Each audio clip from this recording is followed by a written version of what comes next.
datang semuanya. Selamat datang semuanya. Di apa? Di apa nih? Channel apa ini Channel kita ya? Tutur. Tutur. Oke, Nah. selamat datang di Tutur, teman-teman. Ya, sama gue Gap Sutanto dan Hani Setiawan. Nah, kita berdua bukan podcaster. bukan, kita cuma mau coba-coba dulu. Kita mencoba untuk mulai pengalaman. Gitu Iya, kan. betul-betul. Nah, kalau Gaby kan banyak berurusan di dunia musik. Ya. Nah, kalau gue sendiri kan di digital marketing. Digital marketing. Iya. Ini kita udah teruji klinis secara ini kita boleh buka masker. Boleh nggak? boleh Iya, buka. biar kedengerannya lebih Nah, enak. biar terbuka Biar jelas terbuka. gitu artikulasinya. Betul. Sebentar ini Kan. ribet banget nyangkutnya. Ribet banget, Pak. Kacamata. Oke. Nah, jadi kita pengen coba memulai. Udah lama sih sebenarnya kita pengen Planningin ini iya dari berapa ya? 6 bulan. 5 iya bulan. loh ya. 6 bulan. 5-6 bulan. 5-6 bulan. Gila. Akhirnya kita mulai juga. Kita mulai juga. Sebenarnya bukan karena kita overthinking, bukan karena kita so perfeksionis. Enggak, sama Gak sekali ada enggak. waktu aja. Kemarin kita memutuskan untuk ya wis kita jalan aja ya. Kita jalan aja dengan apa yang ada, apa yang kita punya, sederhana aja. Heeh. Ya nanti kita lihat akan kemana gitu. Iya, Jadi iya. ini acara konten pressure no pressure. Gua tahu-tahu dikit di musik. Maksudnya gua main musik sih, tapi musik di komunitas lah ya. Ya, Di komunitas. Terus ya nggak apa tuh namanya nggak profesional, bukan profesional, nggak nyari duit dari musik. Ya. Nah, kalau justru menurut gua yang paling proper ngomong musik ya Ibu Gaby gitu, karena lu ini apa namanya memang hari-harinya memang into music banget gitu kan. Bener Bukan banget. cuma into musik banget ya. Gaby Praktek kan lah. seorang produser musik gitu ya yang membuat karya-karya bukan cuma buat diri sendiri, Enggak buat orang lain. buat orang lain juga gitu. Buat diri sendiri dan buat orang lain itu kan bisa dibilang ya praktisi gitu kan. Praktisi, Nah, benar. kalau gue orang yang sebenarnya cukup kepo juga untuk musik ya. Terutama kalau misalnya kita ngomong musik nih. Banyak yang bilang apa sih musik itu universal ya? Universal. Nah, Bahasa nggak tahu. universal ya kan? Bahasa universal. Oh gitu ya, Iya, bahasa universal. Bahasa universal. Itu setuju gak? Setuju. Oh, lo setuju. Setuju. Kalau itu setuju. Oke, setuju. Ntar kirain dari situ udah gak setuju. Enggak lah. Kalau itu setuju. Iya, oke. Nah, bahasa universal maksudnya kita bisa tidak setuju di banyak hal gitu ya. Tapi untuk kalau ada sebuah lagu yang baik, kita kok kayak mungkin 70-80% orang bakal bilang itu bagus gitu. Contohnya bakal ada musik yang booming banget dan semua orang tahu. Di setel di mall-mall dan semua orang apa namanya nyanyiin, sing-along. Nah benar. itu loh, maksudnya gitu. Nah oke.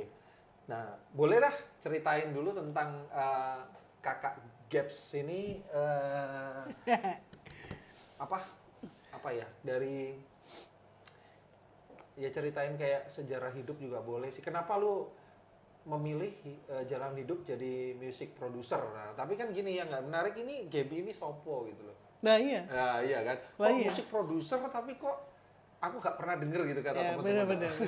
Musik produser dari mana? Dari gitu. mana? Jangan cuma label-label doang musik produser gitu. Iya. Tapi gini teman-teman, dia ini bukan orang yang punya taste musik sembarangan.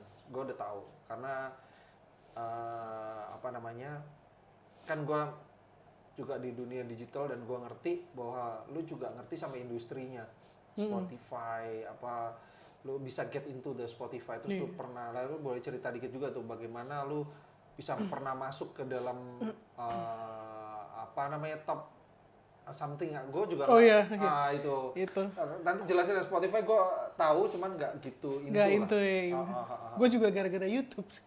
Oh gara-gara YouTube maksudnya belajar gitu. belajar Okay. ya kan segala sesuatu kan belajar jadi Iya, gue perkenalin dulu nama gue Gap Sutanto. Gue di sini apa namanya gue udah seorang produser musik udah pasti tapi gue mulai semuanya itu sebagai seorang performer. Jadi mulainya dia itu dari SMA main musik, Ngartis. ngartis lah. Gitu. Tapi bukan artis tuh, ya artis performer ya benar-benar. Selebriti yang bukan. Selebriti yang bukan. Saya bukan selebriti. Bukan seleb ya. Bukan. Nah, habis itu mulai dari SMA suka banget perform, terus masih kemudian kuliah suka juga performance gitu kan. Terus ngulik. Jadi gue kalau perform itu nggak cuman kayak gue pengen gegayaan aja di depan panggung, tapi sebelum gue naik ke panggung gue harus ngulik juga. Konser-konser gue tontonin gimana gaya gue pelajarin nah gitu. Nah itu sebenarnya basic dari gue sampai sekarang jadi musik produser. Tadinya gue nggak mau jadi musik produser. Apa tuh? Karena gue pengen jadi artis. Oh jiwanya ngartis ya? Jiwanya ngartis gitu. Kalau misalnya gue lain-lain tuh pas gue benci tampil. Lalu kan tahu lalu. Iya. Ya ngomong-ngomong nih dulu dia pernah jadi manajer band gue. Manajer band, iya. Gitu. Nah habis itu setelah berjalannya kita ceritain di next episode kita ceritain kenapa ini gitu. Nah nextnya itu akhirnya kan pas waktu itu kan gue ya sempat ngeband kan bareng lu, terus habis itu tiba-tiba gue ngilang gitu kan. Nah ngilang itu sebenarnya gue kayak udah give up lah sama musik gue gitu loh. Oh iya? Iyalah, udah give up gue. Ceritain tentang musik lu dulu. Nah musik gue itu adalah jadi gue tuh suka banget main musik yang beraliran campuran antara soul, R&B, hip hop sama dance. Wow, kalau buat orang awam itu sama semua tuh. Sama semua, itu R&B. Iya, R&B. Di bahasa itu, itu R&B ya. Terus kayaknya cuman ntar dulu. malas jelasin iya gitu aja. Bukan pop. Cuman dijelasin juga kayak R&B tetap. But anyway itu jadi gue campuran itu. Nah banyak yang ngira gue tuh suka banget nge-rap. Padahal sebenarnya enggak. Gue nggak terlalu suka musik bahkan rap. sampai sekarang loh gue. Iya, sampai sekarang masih lu kan nge-rap. Apaan sih? Iya. Tapi lucunya adalah memang gue bisa semuanya itu. Memang nguliknya semuanya itu. Nah gue campurin itu semua supaya gini kalau musik hip hop tuh kan lu pasti bukan cuman tapi kayak pengulangan chord ya, pengulangan chord yang serba sedikit, abis itu beatnya yang di loopnya ya di loop. Nah beatnya yang dibuat macam-macam lah kayak gitu kan. Beatnya dibuat macam-macam. Dan karena itu untuk mengiringi musik rap, pelafalan rapnya. Kalau gue belajar R&B secara ini ya, yang orang tahu itu the melody, the rhythm is the voice, the maksudnya yang nyanyi itu, jadi yang lainnya itu pengiring. Yang lain pengiring. Nah tapi kalau musik hip hop dulu, ya nggak sekarang dulu itu, yang pertama itu. Tadi ngomong R&B apa hip hop? Hip hop gue. Oh, tapi hip hop itu berarti di atas, di bawahnya R&B? Enggak. Itu pecahan. Itu Atasnya pecahan blues, dari soul. Soul. Blues, soul baru pecah. Iya. Blues itu ada jazz, ada soul. Iya. Oke. Kayak lumayan gitu. ngerti dong. Ngerti. Teorinya pinter. Nah dari situ tuh kalau gue nggak terlalu suka itu. Gue suka yang ada melodinya, yang ada chordnya, yang dinamis lah gitu loh. Nah abis itu gue mulai mencampurkan itu semua dan kemudian gue bikin beberapa album gitu kan. Terus udah. Nah tahun 2010 gue. Tadi berarti yang hip hop itu tidak terlalu ada musiknya kan karena. Tidak terlalu ada musiknya. Nah gue nggak suka gitu loh. Jadi gue bukan di situ. Bukan hip hop kan. Bukan di hip hop. Ya kan. Tapi gue membuat mencampurkan genre lah. Kalau dulu zaman kita masih muda. Sekarang masih muda sih. Zaman masih belia gitu. Itu kan genre itu kepisah banget kan. Iya. Ingat loh. Ini rock, R&B ini kan. Nah sekarang genrenya fusion. Nyampur semua kayak fusion sushi gitu kan. Kayak bener-bener nyampur gitu kan. Nah mungkin gue bisa bilang gue adalah salah satunya yang memulai itu gitu loh. Memulai untuk menyampur semua. Karena gue nggak terlalu suka hip hop pure. Tapi gue suka R&B. Tapi gue nggak suka melonya gitu. Iya, lebih banyak. Iya, karena gue nggak bisa nyanyi sampai ngeliak-liak, nggak bisa. Riff and run kata orang sekarang ya. Riff and run. Gue nggak bisa. Akhirnya gue masukin aja, Pak. Ternyata makin kesini bukan gue trendsetter, enggak. Cuman ternyata banyak orang yang punya pemikiran sama gitu. Nah akhirnya jadilah genrenya ini gitu. Gue nggak bisa bilang apa, tapi kalau orang-orang pada bilang lu sih emang musik lu udah nggak bisa di genrein lagi, tapi itu musiknya Gaps gitu. This is Gaps vibe gitu. Semua udah bilang this is Gaps vibe banget gitu. Nah habis itu sering berjalannya waktu, gue produser. Kalau di luar apa? Kalau di luar referensi? Kalau di luar jadi sorry, gue motong nih. nggak apa-apa. Di luar itu jatuhnya apa ya, kayak referensi musiknya gitu. Referensi musik itu kayak Major Lazer kayak gitu. Kayak the sound gitu. The sound tuh jatuhnya acid jazz kan. Iya, acid jazz R&B ya kan. Jazz R&B sih kayaknya. Nah, kalau yang sekarang ini kayak ya itu tadi gue bilang Major Lazer. Soalnya lu ada rapnya sih ya. Ada rapnya. Iya gitu loh. Nah ini it happened di K-pop. K-pop. K-pop itu kan ada nyanyi, mungkin pada taunya K-pop. Iya, kayak gitu. It happened in K-pop gitu. Karena semua tuh dicampurin kan. Ada rap, nyanyi, R&B, hip hop, jadi satu. Tapi bright. Tapi bright. Iya. Bright itu bukan ciri-ciri soul sebenarnya. Bright itu bukan ciri-ciri. Karena kan soul itu sebenarnya, nah ini sok tahu deh, benerin ya. Soul itu timbul dari black music yang sebenarnya itu rebel tadinya. Bukan soul ya, jazz sih sebenarnya. Bukan, sorry, gini, jazz sendiri kan rebel dari pop. Sorry kok jazz, atasnya apa kok jadi soul sih? Apa yang paling atasnya? Blues. Blues itu kan rebel dari pop. Rebel dari gospel dong. Oh gospel. Iya, blues itu rebelannya gospel. Blues itu rebelannya gospel. Lu inget, gue pernah bilang dulu gak? Ada, nonton di Netflix deh, ada satu itu yang bilang dia pemain blues dan dibilang dia adalah saat itu kan gospel tuh identik ke tertentu kan? Identik ke Kristen lah gitu. Iya, nah Black Christian. Kemudian gitu. Ada yang blues ini dibilang devil music. Ya. Yang dibilang seperti itu. Kenapa? Karena nggak di mereka itu lebih. Resmi tuh ya. Itu. Maksudnya ada di sejarah tuh. Ada. Nanti gue kasih tahu deh sama lu. Gue lupa namanya, tapi di Netflix ada gitu. Jadi gue belajar situ. Nah, blues itu dia itu sebenarnya mengungkapkan isi hati semua para budak saat itu kan, all the slave. Nah sebenarnya gospel pun juga, tapi gospel tuh lebih mengarah ke penyerahan kepada Tuhan. Tapi ada orang-orang yang misalkan gini, ya gue nggak bilang nggak apa ya namanya, ini gue ngomong secara general ya.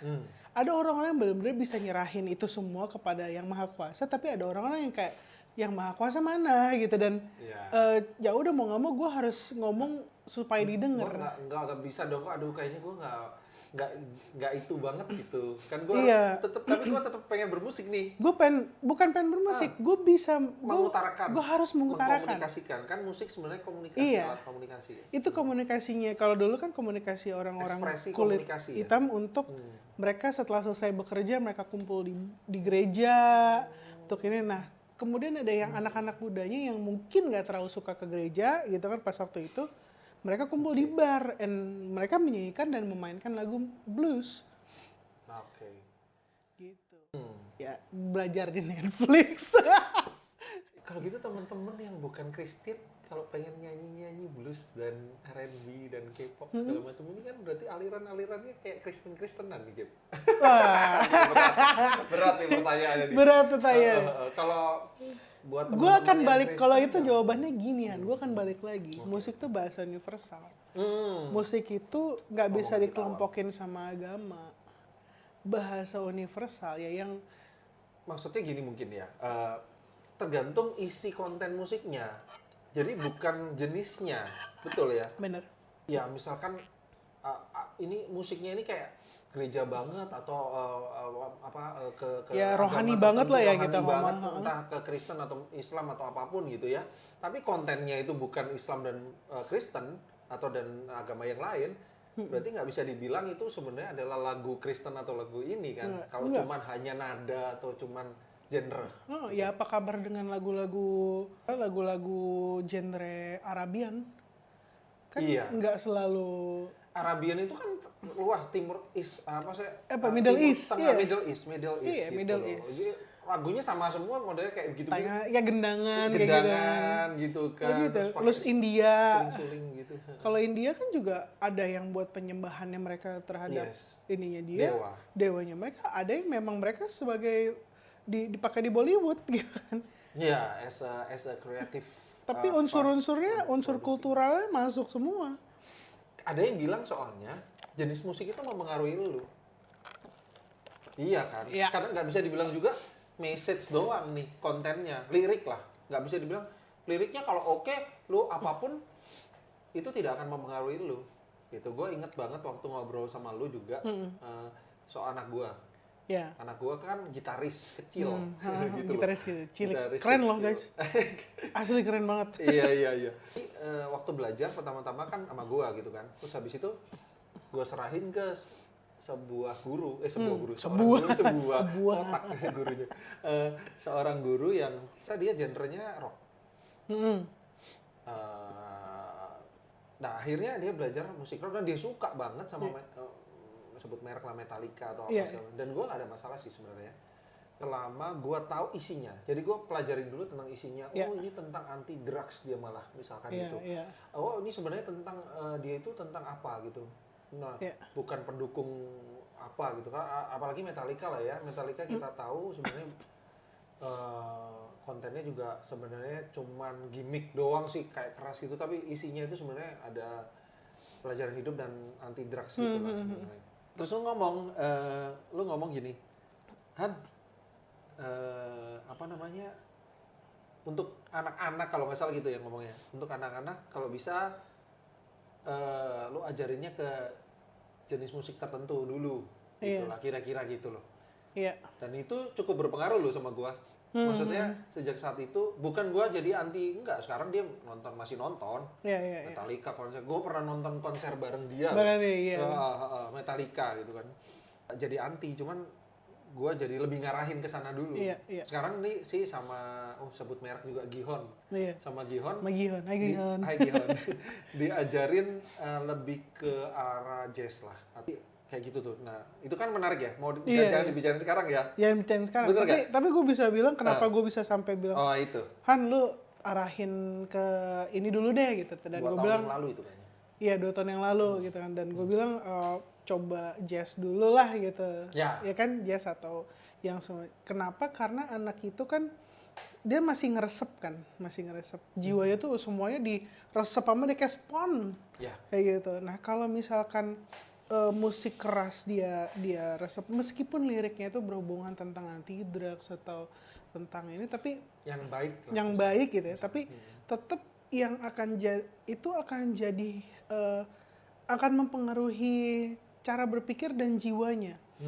Apakah dia kalau marah akan jadi yang keras meluap-luap atau keras Jadi diem? sebenarnya keras itu kita perlukan sebagai manusia sebenarnya.